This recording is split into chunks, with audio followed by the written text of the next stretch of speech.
Morning.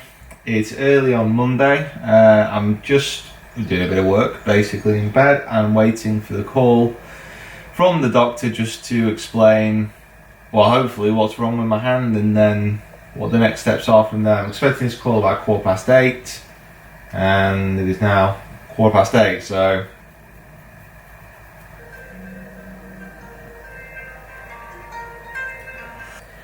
hello, Peter Finch speaking. Hi Peter, it's John Rogers here at the Pupa Centre in Manchester. Hi John, you okay? Yeah, not so bad, thanks. Yourself? I'm very well, thank you very much. Good stuff. I've got your MRI scan report here, Peter. Sorry it's taken a bit longer than planned to get this to you. No worries. There's several things on it, and some of which are unlikely to have any clinical significance, just reflecting the fact that you use your wrist a lot as a golfer. Right, okay. So there's some changes around the tendon on the little finger side of your wrist. Okay.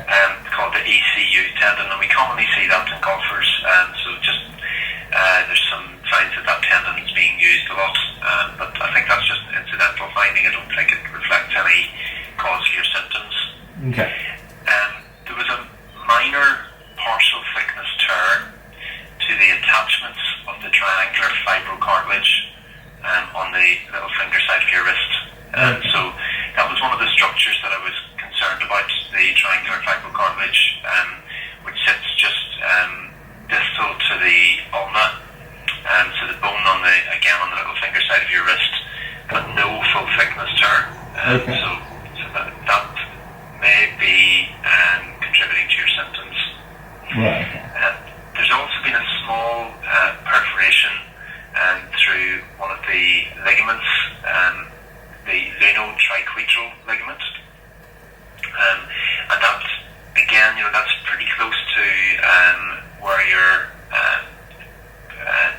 you're pointing to in terms of where you're getting your pain.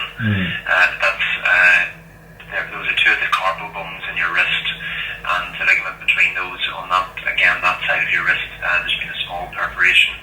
Now, the other thing that the scan shows was a small trace of fluid within the joint space between the carpal bone and the fifth metacarpal. So the fifth metacarpal, as you may know, is the bone on the inner aspect of your hand that goes towards your little finger. So, and that, again, you're tendering there. So there are three things that show on the MRI scan that could be contributing to your pain. I forwarded your report to Mike Hayden, my colleague, who's the surgeon who works with a lot of top golfers. Yeah. And he said he'd like to see you in clinic really to assess your wrist to give you the best advice. Okay, so multiple issues going on there. So I'm going to be giving Mike Hayton a call and just to see kind of what the costings will be, and if it is too much, I'll have to go through the NHS route. I think either way. If okay, taking this stuff off, by the way, isn't very pleasant.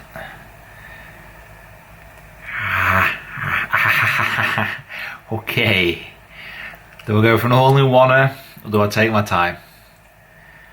Okay, I'm gonna go an all-in-oneer.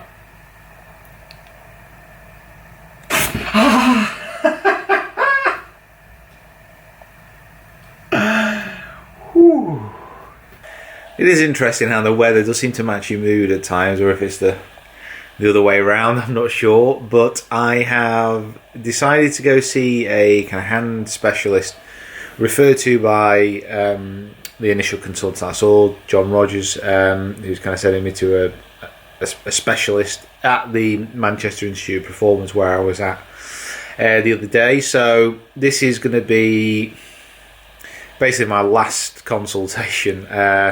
I can't really afford to do anything else after this. It's looking, for next week, it's looking, I'd say almost impossible that I'm actually going to be playing, so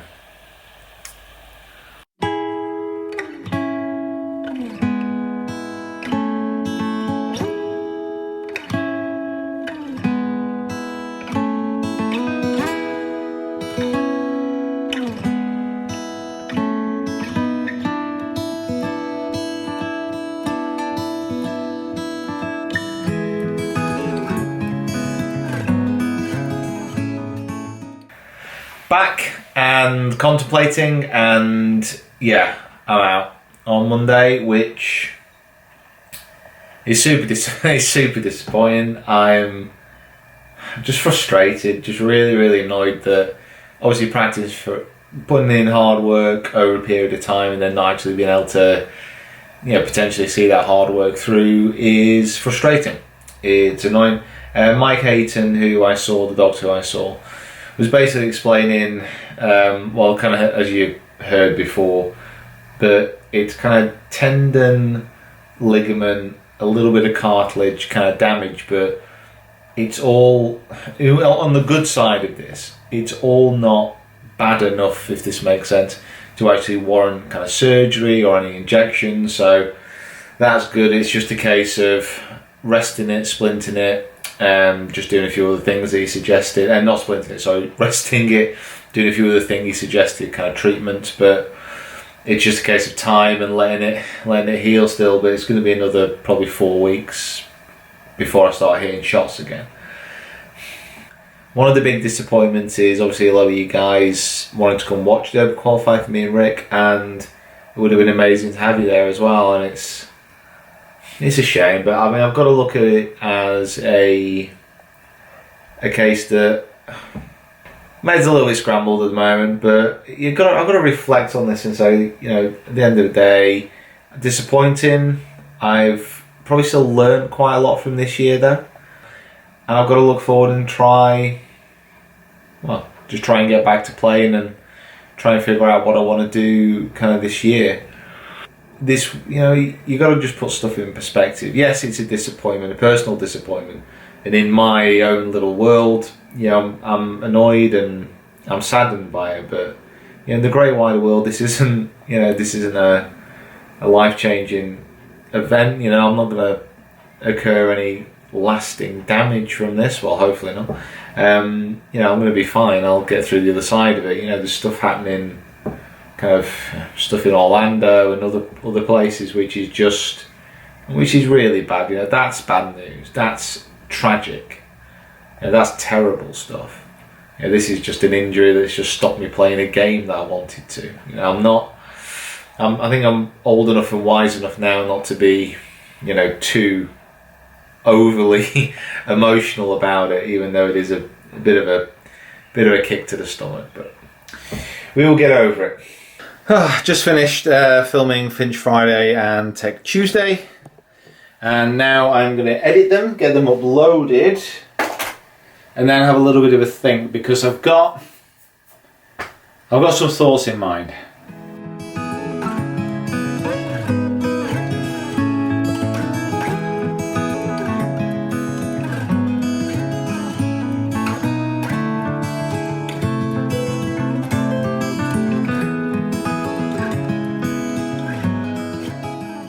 My disappointment at not being able to actually go for qualifying this year is it's pretty acute, to be honest. But I think what will help me is if I plan for next year, and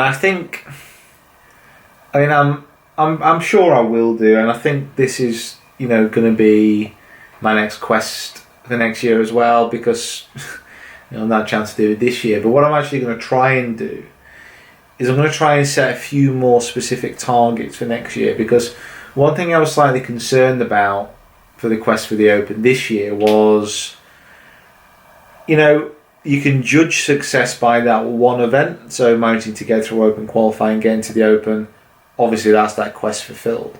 But really it doesn't take into account all the good work that would have taken place before that. So what I'm actually going to do is, yes, the ultimate goal is to try and qualify, get through qualifying, but I'm also going to start adding in other sub-quests to the quest. So little goals I want to achieve throughout the year to try and help me fulfill my overall goal. For example,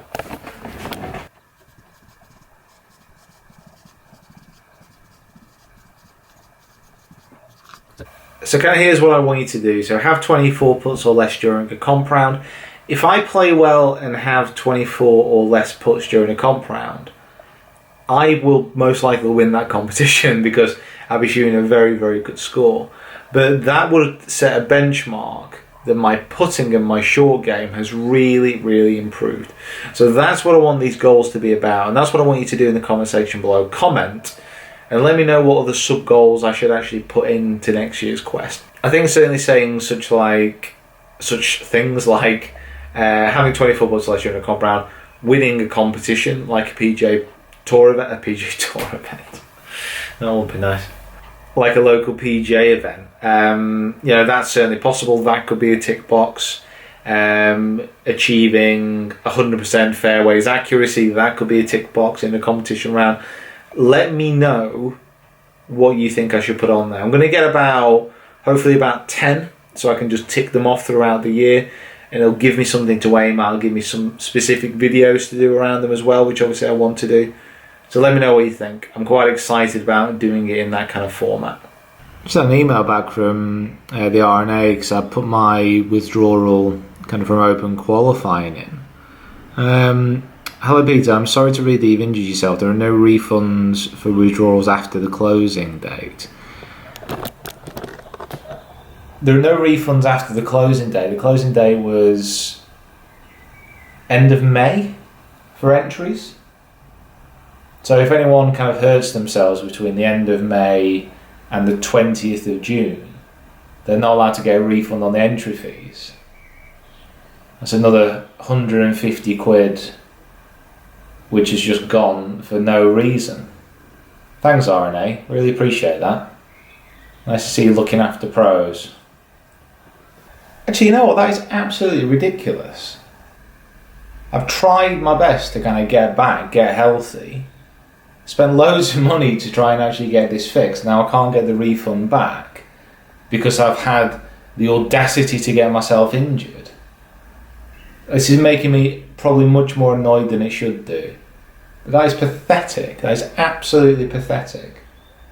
Gutted to miss out on open qualifying due to injury. Annoyed the RNA won't refund entry fees to those hurt. Bye bye, £150 tweet. So please feel free. In fact, I would actively encourage everyone to please tweet the RNA just to show them your support for me in my time of need. I think that's just pathetic, that's sad. I can't put my finger on it, but that's really annoyed me. Welcome to Thursday. I missed out a whole day because yesterday, to be honest, all I did is I sat down, I spoke to quite a few people yesterday, spoke to kind of some friends, family, spoke to kind of peers from me and my golf as well, just about a few things, and just tried to get my head around a little bit about not being able to play properly, about what I can do within this time, because there's always stuff that you can do if you're not able to actually play. There's still ways of practicing, there's still ways of getting fitter, healthier, and actually planning a little bit more about what I want to do going forward with the channel, video ideas, some other ideas which aren't video as well, which we'll see how we get on with.